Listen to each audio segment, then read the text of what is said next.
By the 12.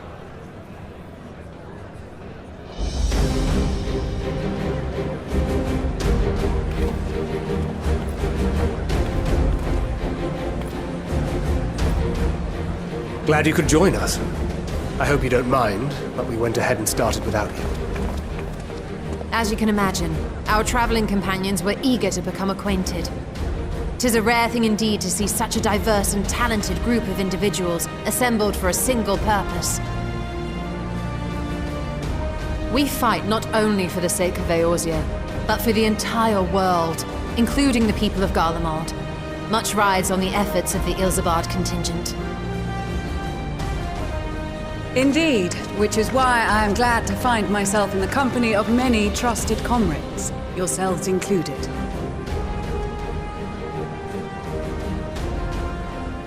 Lucia! I have come at the behest of Lord Emmerich, who has honored me with the role of Ishgard's representative.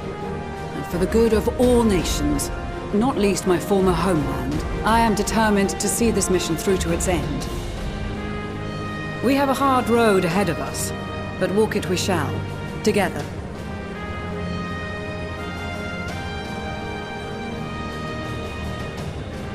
We too welcome this opportunity to work together once more. I have faith that, if there is a way to resolve this conflict, we will find it.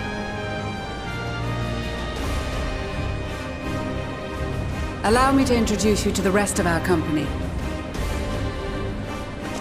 Everyone! If I may have your attention.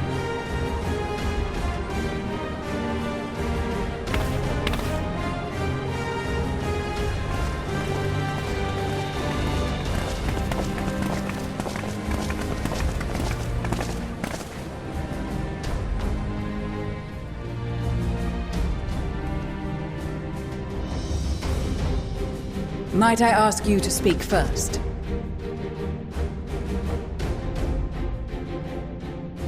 If I must. I am Arun Senna, spokesman for the Gridanian delegation, here on behalf of my esteemed sister, the Elder Seedseer.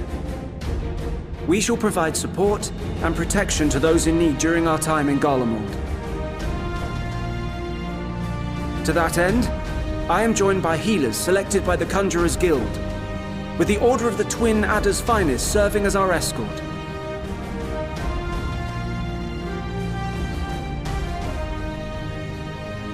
Of course, with an experienced white mage such as yourself accompanying us as well, those requiring more involved treatment will be in safe hands. Raya O sends her regards, by the way.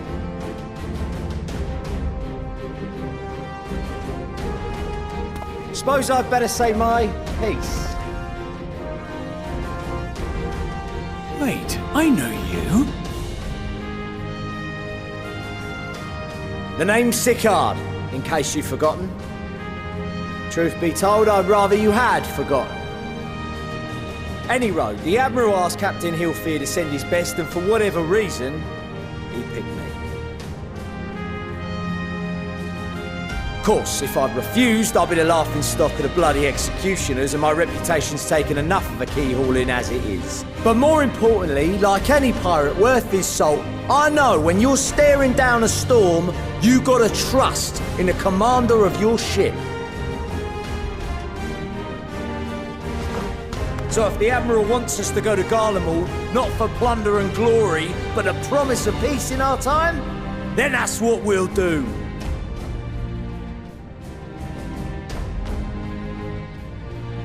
Since we all know how much the Empire loves its steel, we thought we'd bring along a few smiths to make the most of it. Give them a pile of scrap and they'll cobble together anything you fancy. Of course, just like the Gridanians, we got fighters of our own. We might have come with a more constructive purpose in mind, but we're more than capable of cracking skulls, believe you me. Well, you're certainly raring to go. But then again, so are we. The most dependable warriors of Uldar and Alamigo have assembled at the Sultana and General Aldin's behest.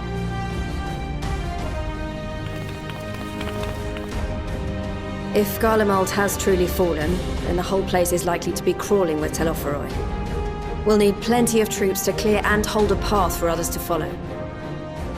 That's where we come in. Naturally, Marshal Tarapin and I will be leading from the front.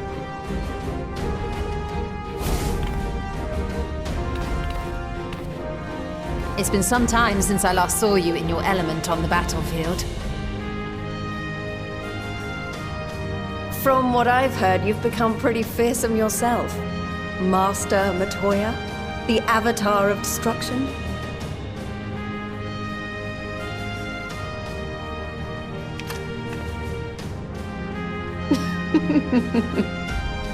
With comrades like these, I know we'll succeed, no matter what awaits us. And then we might finally get a chance to enjoy a good long rest. But until then, let's give it our all.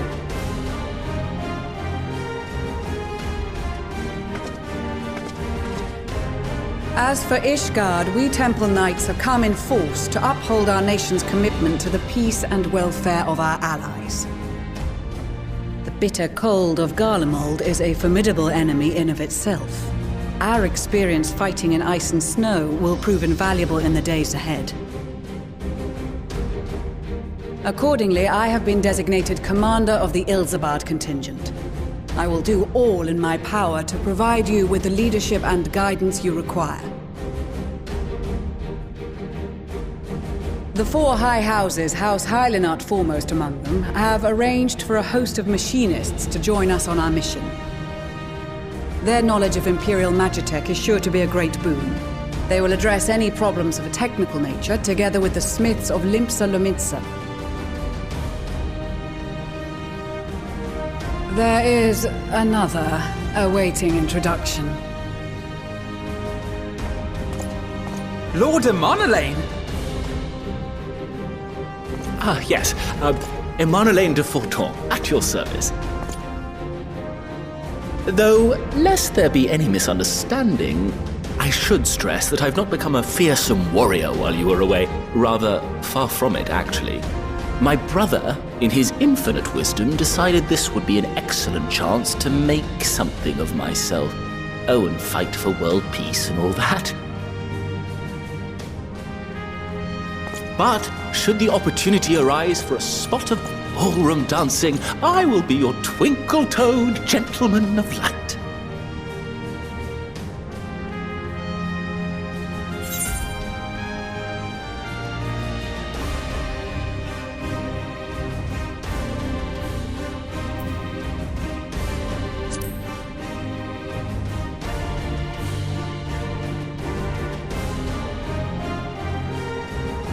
Huzzah! I cannot wait to regale Honoroa with my tales of derring-do. I believe that concludes introductions for the Grand Company of Eorzea. Our allies from the Eastern Alliance were due to arrive some time ago, but it would appear they have been delayed. Would that be the shinobi of Doma? Actually, they've been tasked with relaying messages back and forth between the various Eastern nations.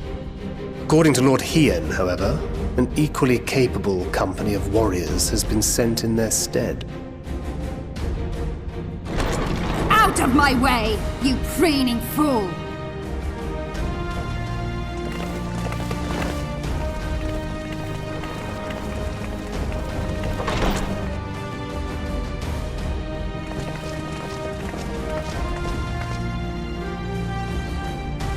Forgive us for coming late. We are the delegates of the Eastern Alliance. Cyrena, and you've brought company. For battle and blood we come, as a step is sorely lacking in both. No towers befoul our lands, so we marched on those of Doma, only to find them beyond our reach. But now our thirst for slaughter will be slaked. No quarter to the enemy! Sadu Hatun, no. We go to make peace with the Iron Men, not war. Warriors of the Steppe, We've heard many tales of your bravery. We welcome you as allies. And these other ones you have brought are... Members of the Dalmascan resistance group, Lente's Tears.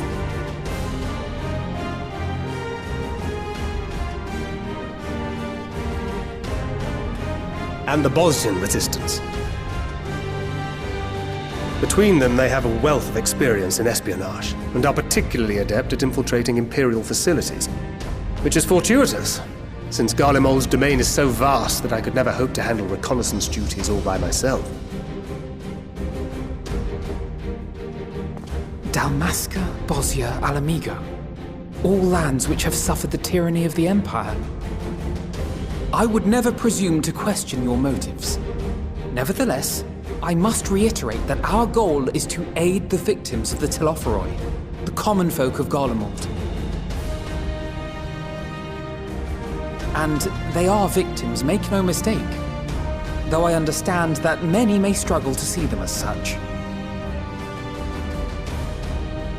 You're more right than you know. For every one of us that answered the call, there were a dozen that refused.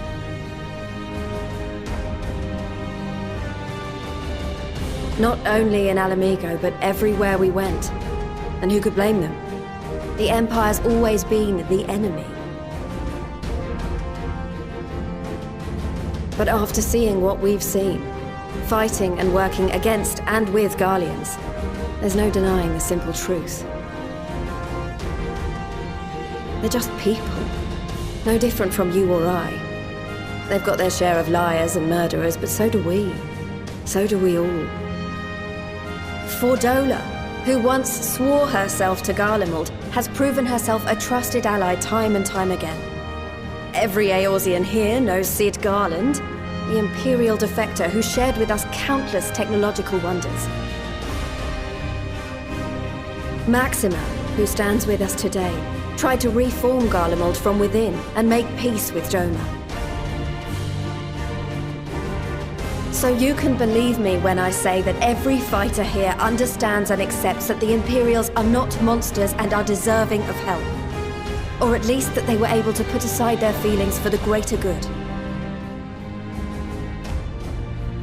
It won't be easy, but we're all determined to make this world a better place.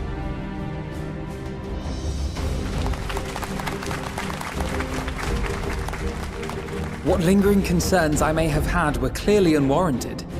I agree with everything you said wholeheartedly.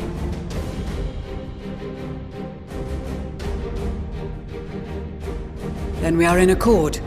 Now, let us review our strategy.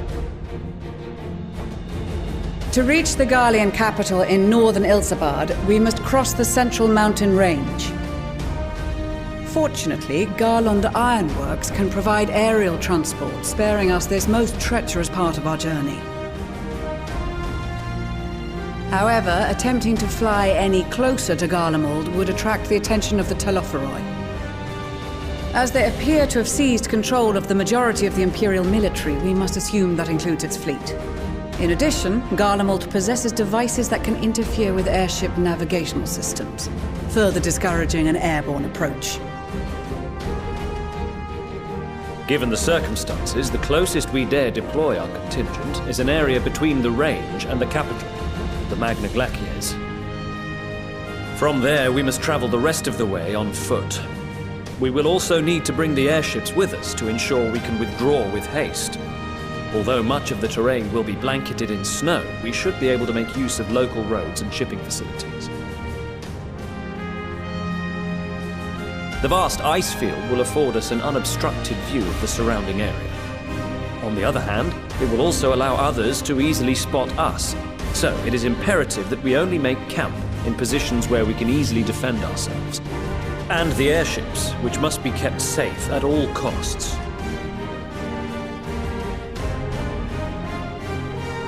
We cannot account for every possibility, so we must be prepared to think on our feet. We will be tested. Sorely tested, I expect. But for our homes and for our people, and a people not our own but in need, we will succeed. Spare no effort in your preparations. Once we depart, there is no turning back.